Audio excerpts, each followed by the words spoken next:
Okay, so I am going to read chapter 24 of our book, Gregor the Overlander. We are almost done. We only have a few more chapters to go. Last we left off, he had just seen his dad. The man who had disappeared from Gregor's life 2 years, 7 months, and who knew how many days ago had been the picture of health, strong, tall, and vibrant. Energy had seemed to pour right out of him. The man squinting up at them from the pit was so thin and weak, his attempt to stand failed. He fell on all fours, then lifted one hand to help tilt his own head back. "Dad!" Gregor tried to say, but all the moisture had left his mouth. He dropped to his own knees at the side of the pit and reached out a hand futilely. They were 50 feet apart, but he reached anyway. Luxa and Henry flew down, helped the pitiful form onto Aurora's back, and carried him up. Still on his knees, Gregor clutched his father's hands, once so strong and capable. As he felt the bones beneath his fingers, he remembered how his dad used to crack walnuts with his hands. "Dad!" he said, and this time he could be heard. "Dad, it's me, Gregor."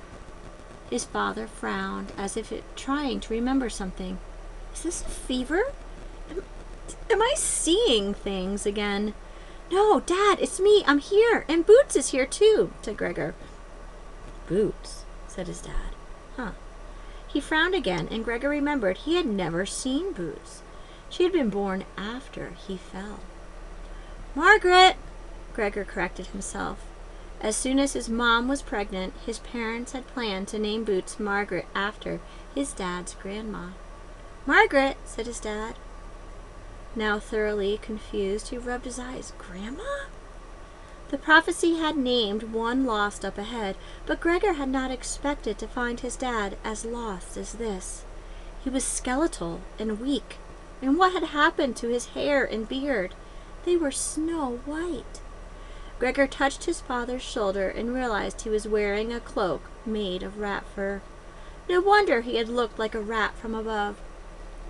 "Just want to sleep," said his father vaguely. This was the scariest part of all. Gregor had thought he would get a parent back when he found his dad.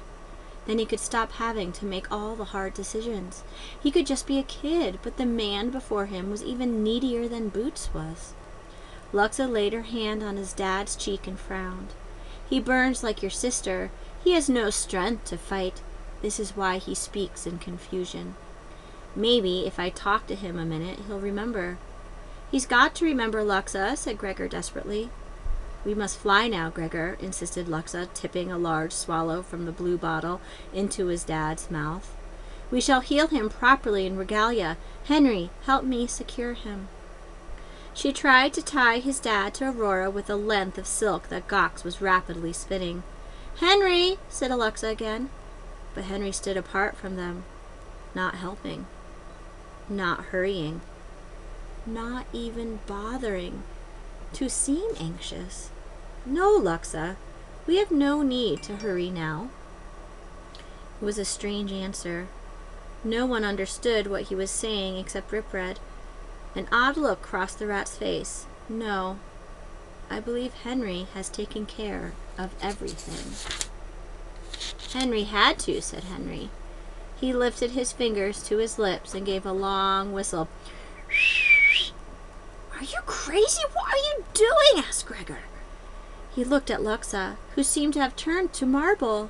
The silk rope slipped from her hands and fell to the ground. The patter of many rat feet came to them down the road. What was going on? What had Henry done? "Rip Red," said Gregor. "It seems I am not the only spy among us, Overlander," said Rip Red Riley. "A member of the royal family, too." "You mean Henry?"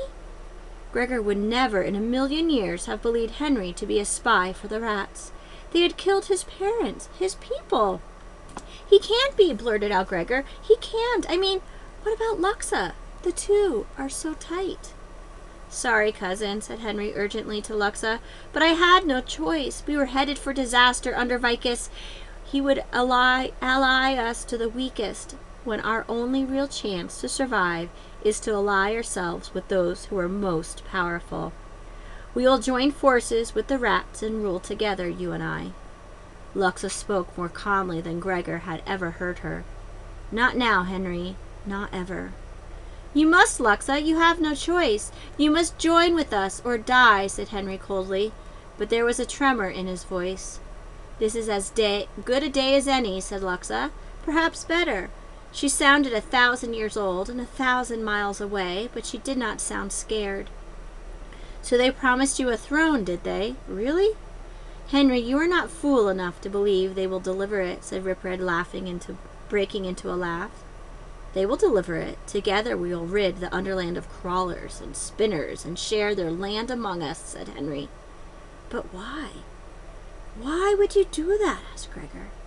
"I am tired of having cowards and weaklings as allies," said Henry. "The rats, at least, are not guilty of that. Together we will protect each other. Together we will rule. Together we will be safe. It has been decided." "Together, together," said Ripred in a sing-song voice. "What a lot of togetherness you are planning, and what a lot of solitude awaits you. Ah, here are your friends now." There were at least 50 of them. The rats fanned out quickly and circled the questers. Most of them were laughing, delighted at the rich catch before them. Gregor's eyes darted around. Who would fight on his side? His dad was mumbling something about fish. Boots lay tied to Temp's back, oblivious to the world. Henry was a traitor, so he could count Ares out too, since the pair was bonded. That left him Luxa, Aurora, and Gox, and suddenly he didn't know what to think of Ripred. What about Ripred? Whose side was that rat really on? He looked at Ripred, and the rat gave him a slow wink. "Remember, Gregor, the prophecy calls for only 4 of the 12 to die. Think we can take them, you and I?" Okay, he also had an amazing rat on his side. The circle widened, leaving a gap. A huge silver rat strode into the space. Jammed over one ear was a gold crown, clearly designed for a human head. Gregor heard Luxa inhale sharply and guessed it had belonged to one of her parents. "King Georger," said Ripred, giving a low bow. "I did not hope we would have the honor of your presence here." "An unfortunate crawler told us you drowned, Ripred," said the king in a low voice. "Yes, well, that was the plan," said Ripred, nodding. "But so often plans go awry." "We must thank you for bringing the warriors so neatly into our paws. It was Henry's job, really, but no matter as long as he is here. I wanted to be sure. I wanted to see him for myself before I killed him. So this is he?" asked King Georger, peering at Gregor. "I expected so much more." "Oh, do not judge him too quickly," said Ripred.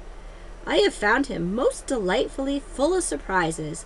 He made his way around the circle, occasionally lifting a front leg to scratch his nose. Each time he lifted his paw, the rats near him flinched. "Clausen, Bloodlet, you break my heart. Razor, is that you?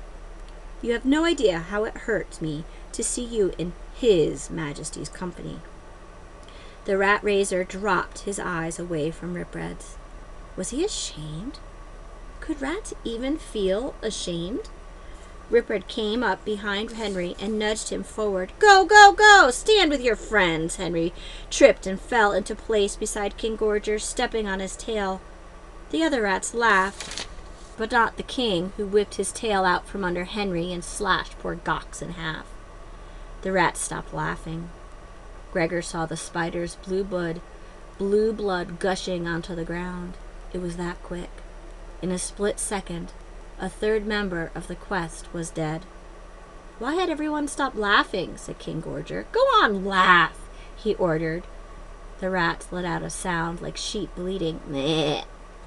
He stretched out on the ground in a pose of complete relaxation, but Gregor could see his muscles were still tense with anger. "Who's next?" said Georger. "Come, do not be shy. Shall we take care of the pup? She looks soon to expire anyway." He trained his ratty eyes on Boots. "Not Boots," thought Gregor. "Not while I can stand. Something nagged at the back of his brain, but what was it? What did it remind him of? And suddenly he knew. He knew what the next part of the prophecy meant. The last who will die must decide where he stands. The fate of the 8 is contained in his hands. It's me, he realized. I am the last to die. It was clear. It was Gregor the rats wanted. He was the warrior.